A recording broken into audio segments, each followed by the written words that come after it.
Hello guys, tayo ay magkukulay ng ating buhok. Ayan, sariling sikap muna tayo kasi medyo mahal dito magpakulay. Never ako nagpakulay sa salon, promise.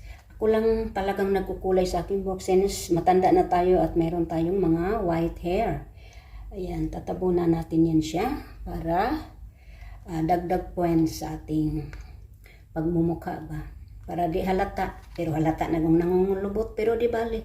Importante yung buhok is nawala-wala yung puti niya, natatabunan. So, ito po ang ginagamit ko pali. Ang sabi dito is long lasting. Ayan, long lasting daw. So, may ano na siya, parang may keratin na siya, may panthenol with nutri oil. And nakasaad din dito is permanent color. Hindi naman po masabing permanent kasi nag-fade naman talaga siya. So, ito po ang laman niya. Ito po ang laman niya. Ito ang kulay niya.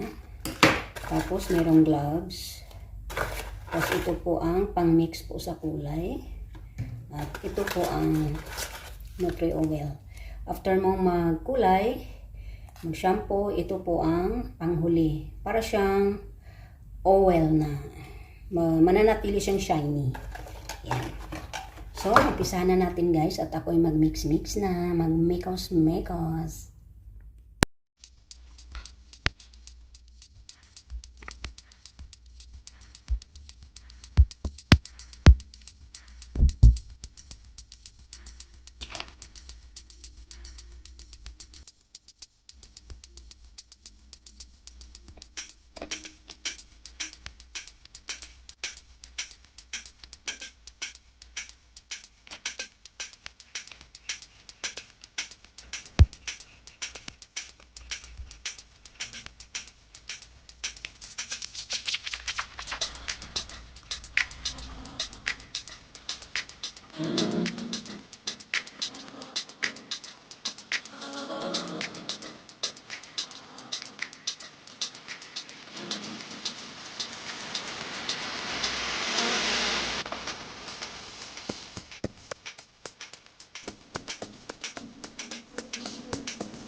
Hindi ko guys, sobrang system.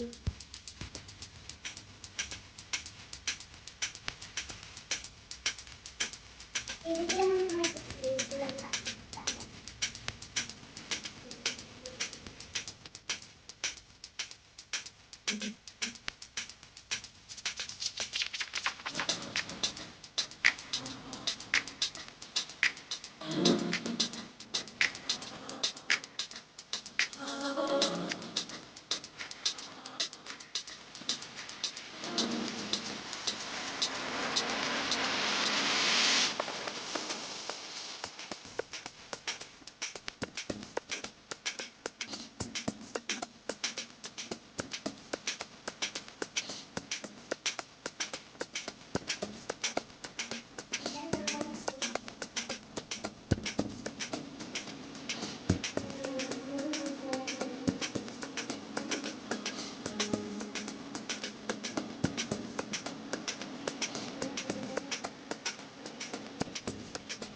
Ayan guys.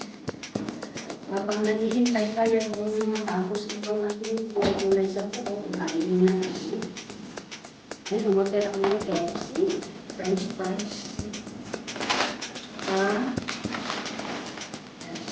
Crystal, finger sandwich. Kakain na tayo guys. Kakain na tayo sa ating kulay kasi it takes time. Maybe siguro sa 45 minutes. Pero kain muna tayo.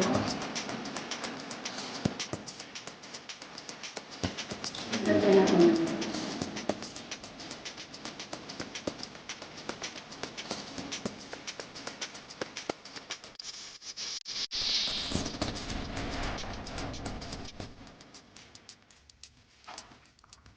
Ito ko yung nilalagay guys. Para hindi na ako makugas ng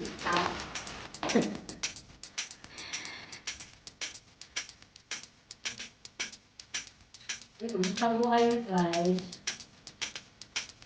Ako dito okay naman sa awan namin.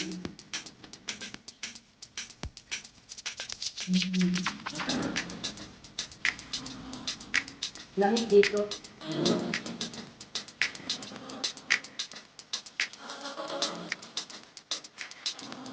Ay kape na. Walang ano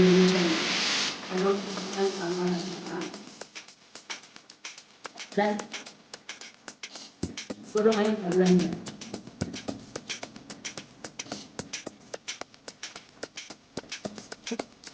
Pero dito yung ganito, sa tapos na sa sisyon. Starting March. Tama na. Iba pa naman dito tayo. Pagkat yung super init. Punta lang siya. Basura. Temperatura. Hindi lang pag nangyayari sa kawasan. Hindi. Sobrang lamig. Allergy ako. Namumula yung parang laban na yung init sa lamig. Ganun.